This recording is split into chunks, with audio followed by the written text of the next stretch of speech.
오늘은 마태복음 2장 1절에서 12절을 보겠습니다. 동방에서 온 박사들. 마태는 예수님의 계보를 말하고 처녀 마리아의 몸에 요셉의 씨가 아닌 성령으로 잉태되어 아기를 낳았고 이름을 예수라 했다고 말합니다. 그런데 요셉의 계보를 나열한 것은 유대인들은 아브라함과 다윗의 후손으로 자신들을 다스릴 왕이 오실 것을 믿고 기다리고 있기 때문입니다.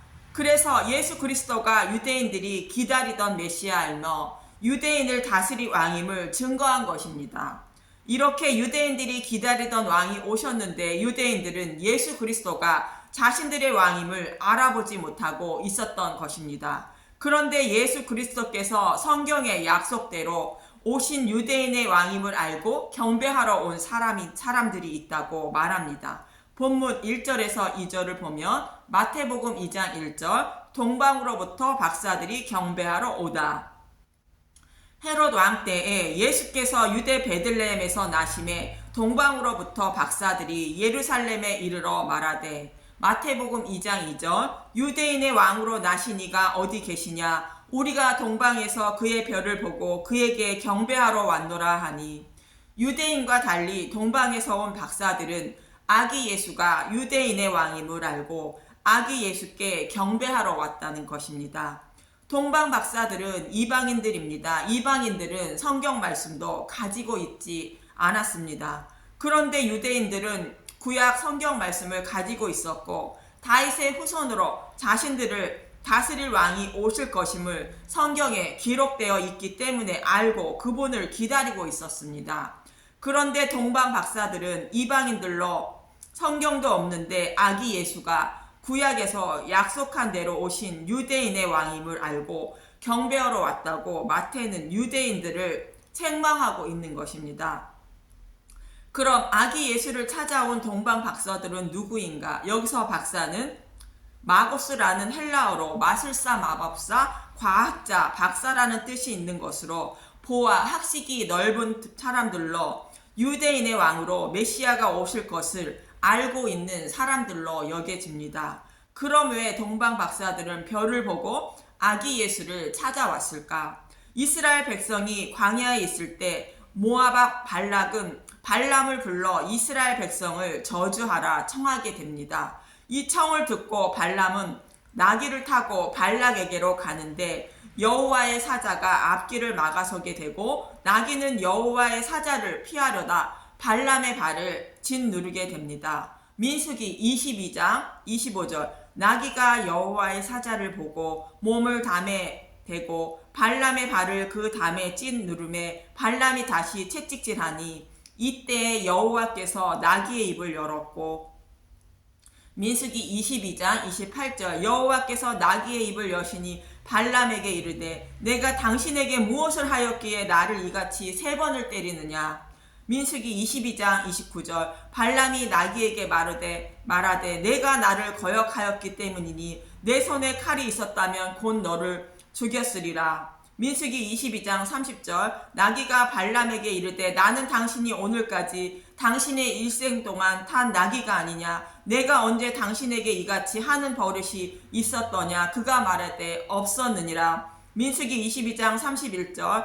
그때 여호와께서 발람의 눈을 밝히심에 여호와의 사자가 손에 칼을 빼들고 길에 선 것을 그가 보고 머리를 숙이고 엎드리니 여호와께서 발람의 길을 막으셨고 발람에게 이스라엘을 백성을 저주하지 말고 여호와께서 이르는 말만 하라 말씀하십니다. 민수기 22장 35절 여호와의 사자가 발람에게 이르되 그 사람들과 함께 가라 내가 내게 이르는 말만 말할지니라. 발람이 발락의 고관들과 함께 가니라. 발람은 생명의 위태로움 때문에 이스라엘 백성들을 3번 축복하게 됩니다. 마지막 4번째 이스라엘 백성을 축복하며 이렇게 예언의 말을 하게 됩니다. 민수기 24장 15절에서 17절 민수기 24장 15절 예언하여 이르기를 부올의 아들 발람이 말하며 눈을 감았던 자가 말하며 민수기 24장 16절 하나님의 말씀을 듣는 자가 말하며 지극히 높으신 자의 지식을 아는 자 젖는 자의 환상을 보는 자 엎드려서 눈을 뜬 자가 말하기를 여호와께서 이스라엘 백성에 대한 예언의 말씀을 주시려고 발람의 눈을 열어 알게 하셨다는 것입니다. 민수기 24장 17절 내가 그를 보아도 이때의 일이 아니며 내가 그를 바라보아도 가까운 일이 아니로다. 한 별이 야곱에게서 나오며 한 규가 이스라엘에게서 일어나며 모압을 이쪽에서 저쪽까지 쳐서 무찌르고 또 셋의 자식들을 다 멸하리로다. 가까운 시일 내에 일어날 일이 아니라 먼 훗날에 일어날 일이라는 것입니다. 한 규는 왕들이 가지고 있는 지휘봉을 말하는데 왕권을 상징하는 것으로 이스라엘의 왕이 나오는데 야곱의 후손에서 나온다는 것입니다. 그 왕을 한 별이라 말하고 있습니다. 이렇게 이스라엘을 다스릴 한 왕이 이스라엘에서 나올 것을 발람을 통하여 말씀하셨던 것입니다. 동방 박사들은 이 약속의 말씀을 알고 있었던 것입니다. 그리고 박사들은 그 왕이 오실 것을 기다리고 있었는데 한 별이 박사들을 인도했던 것입니다. 이렇게 이방인인 동방 박사들은 이 약속의 말씀을 잊지 않고 기다렸다가 한 별이 이들을 인도하여 아기 예수께 찾아오게 된 것입니다. 유대인들은 그 약속의 말씀을 알고 있으면서 그리고 오실 메시아를 기다리고 있으면서 아기 예수가 그들의 왕임을 알지 못하고 있음을 마태는 책망하고 있는 것입니다. 본문 5절에서 6절을 보면 유대인들은 메시아가 베들레헴에서 오실 것을 알고 있었다고 말합니다. 마태복음 2장 4절 왕이 모든 대제사장과 백성의 서기관들을 모아 그리스도가 어디서 나겠느냐 물으니 마태복음 2장 5절 이르되 유대 베들레헴이오니 이는 선지자로 이렇게 기록된 바 마태복음 2장 6절 또 유대 땅 베들레헴아 너는 유대 고을 중에서 가장 작지 아니하도다 내게서 한 다스리는 자가 나와서 내 백성 이스라엘 목자가 되리라 하였음이니라. 모든 대제사장과 백성의 서기관들은 자신들을 다스릴 한 왕이 베들레헴에 나셔서 자신들의 목자가 된다고 말하고 있습니다. 그런데 베들레헴에서 자신들의 다스릴 왕이 오셨는데 그 왕을 알아보지 못한다고 마태는 책망을 하고 있습니다. 베들레헴에서 메시아가 오신다는 것은 미가 선지자가 예언하고 있습니다. 미가 선지자는 북이스라엘이 멸망할 때까지 그리고 남유다는 히스기야 왕 때까지 선지자의 역할을 하였습니다. 이때 미가 선지자는 유다는 바벨론 포로에 끌려갈 것을 말하고 또 그들 중에 남은 자가 돌아온다고 말합니다. 미가서 4장 1절에서 4절 미가서 4장 1절 여호와께서 이루실 평화 끝날에 이르러는 여호와의 전의 산이 산들의 꼭대기에 굳게 서며 작은 산들 위에 뛰어나고 민족들이 그리로 몰려갈 것이라. 끝날은 예수님의 초림 때를 말하며 예수님이 오시면 땅의 모든 민족들이 예수님을 믿고 예수님을 섬기게 될 것이라 말하라는 것입니다. 미가서 4장 2절 곧 많은 이방 사람들이 가며 이르기를 오라 우리가 여호와의 산에 올라가서 야곱의 하나님의 전에 이르자 그가 그의 도를 가지고 우리에게 가르칠 것이니라. 우리가 그의 길로 행하리라 하리니 이는 율법이 시온에서부터 나올 것이요 여호와의 말씀이 예루살렘에서부터 나올 것임이니라. 죄인들의 죄를 계속할 메시아가 예루살렘에서 오실 것을 말하는 것입니다. 미가서 4장 3절 그가 많은 민족들 사이에 이를 심판하시며 먼 곳 강한 이방 사람을 판결하시리니 무리가 그 칼을 쳐서 보습을 만들고 창을 쳐서 낫을 만들 것이며 이 나라와 저 나라가 다시는 칼을 들고 서로 치지 아니하며 다시는 전쟁을 연습하지 아니하고. 칼과 창은 전쟁의 도구인데 그것은 보습과 낫을 만든다는 것으로 전쟁을 하지 않는다는 뜻입니다. 그 메시아가 오시면 그때 전쟁이 그치게 된다는 것입니다. 미가서 4장 4절 각 사람이 자기 포도나무 아래와 자기 무화과 나무 아래에 앉을 것이라. 그들을 두렵게 할 자가 없으리니 이는 만군의 여호와의 입이 이같이 말씀하셨음이라. 그래서 자기 포도나무 아래와 자기 무화과 나무 아래에 앉을 것이라 말합니다. 이 말씀을 하면 유대인들은 떠오르는 시대가 있기 때문에 미가 선지자는 이렇게 말하고 있는 것입니다. 이 말씀은 솔로몬 시대를 말하는 것으로 솔로몬 때에는 전쟁이 그치고 평화롭게 살았다고 성경은 말하고 있습니다. 열왕기상 4장 24절 솔로몬이 그강 건너편을 딥사에서부터 가사까지 모두 그강 건너편의 왕을 모두 다스림으로 그가 사방에 들린 민족과 평화를 누렸으니 열왕기상 4장 25절 솔로몬이 사는 동안에 유다와 이스라엘이 단에서부터 부엘세바에 이르기까지 각기 포도나무 아래와 무화과 나무 아래에서 평안히 살았더라. 이렇게 솔로몬 시대에는 전쟁이 그치고 평화롭게 살았던 것입니다. 그래서 미가 선지자는 이 말씀을 인용하여 예언하고 있고 유대인들은 메시아가 오시면 전쟁이 그치고 평화롭게 살 것을 알고 있는 것입니다. 예수님이 오셨을 때 이 말씀을 기억하시고 무화과 나무 아래에서 그 평화로운 나라를 소망하며 메시아 오심을 기도하며 기다리고 있었던 사람이 있습니다. 이 사람을 보고 예수님은 참 이스라엘이라 말씀하셨습니다. 요한복음 1장 48절 나다나엘이 이르되 어떻게 나를 아시나이까? 예수께서 대답하여 이르시되 빌립이 너를 부르기 전에 내가 무화과 나무 아래에 있을 때 보았노라.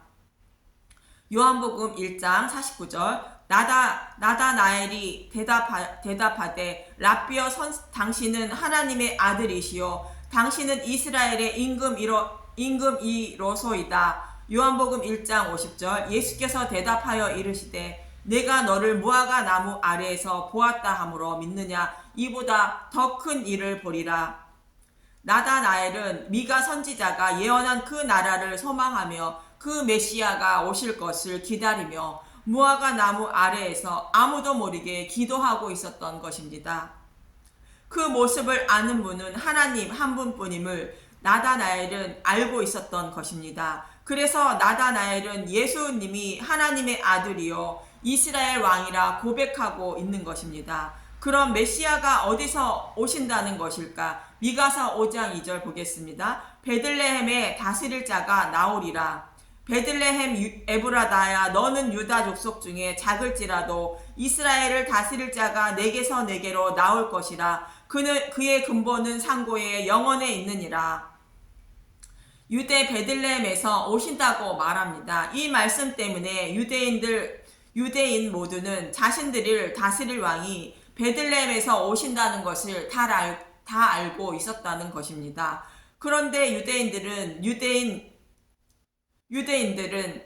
유대 베들레헴에서 그들의 왕이 오셨는데 자신들을 다스릴 왕이 오셨는데 알아보지 못하고 있다고 그들을 책망하고 있는 것입니다. 그리고 마태는 동방 박사들이 아기 예수께 경배하고 예물을 드렸고 매우 크게 기뻐하였다고 말합니다. 마태복음 2장 10절 그들이 별을 보고 매우 크게 기뻐하더라. 마태복음 2장 11절 집에 들어가 아기와 그의 어머니 마리아가 함께 있는 것을 보고 엎드려 아기께 경배하고 보배합을 열어 황금과 유황과 모략을 예물로 드리니라. 아기 예수께 경배하고 예물을 올렸다는 것은 아기 예수님을 그들의 왕으로 알고 왕께 예물을 드렸다는 뜻입니다. 그럼 동방 박사들이 크게 기뻐하며 경배하고 왕께 예물을 드린 이유가 무엇입니까? 또 마태는 예물을 드렸다고 하지 않고 황금과 유황과 몰약을 예물로 드렸다고 말을 하는 것일까? 이 말씀을 전하면 유대인들은 머리에 떠오르는 사건이 있습니다. 그들의 조상 요셉의 이야기입니다. 요셉은 아버지 야곱의 사랑을 독차지하고 있었고 형들은 양을 치며 살았는데 요셉이 꿈꾸므로 인하여 요셉을 미워하고 있었습니다.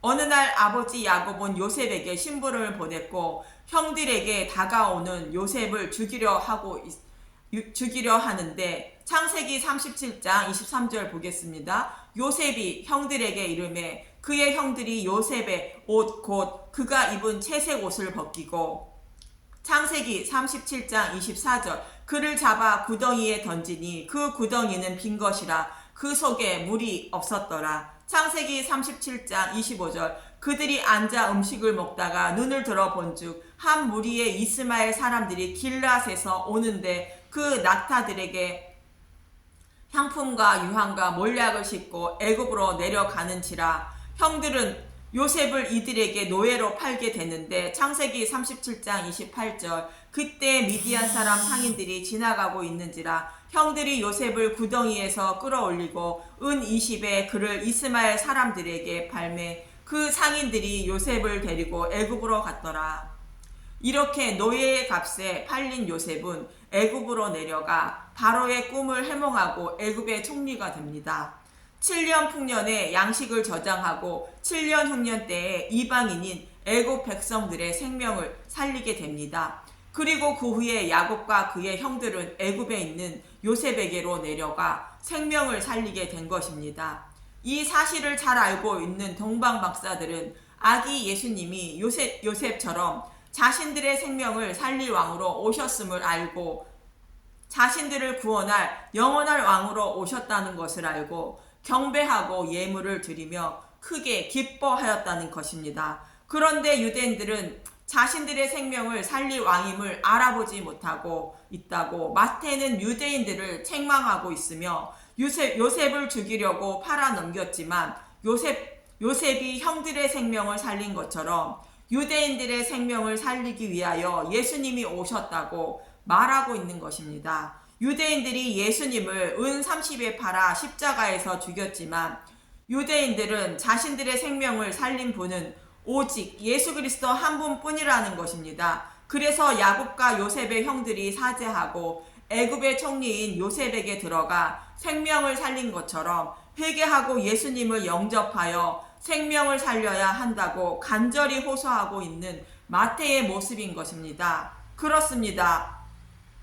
7년 흉년 때에 요셉에게로 형들이 가지 않았다면 형들의 생명을 살리지 못했을 것입니다. 또 동방 박사들은 자신들이 알고 있는 지식이 사실임을 믿지 못했다면 별을 보고 아기 예수님을 찾지 않았을 것입니다. 동방 박사들은 이스라엘 백성들이 가지고 있던 성경의 말씀이 하나님의 말씀이며 사실임을 믿고 그분을 기다리고 있었던 것입니다. 이렇게 마태는 예수님을 영접하지 않은 유대인들을 책망하며 예수님을 영접하여 생명을 살리길 간절하게 바라고 있는 것입니다.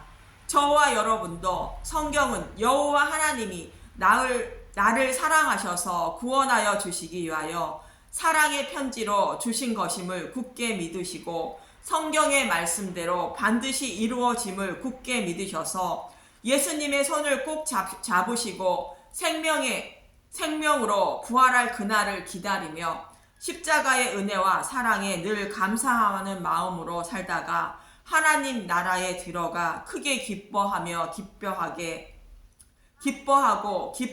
되시길 간절히 소망합니다. 감사합니다.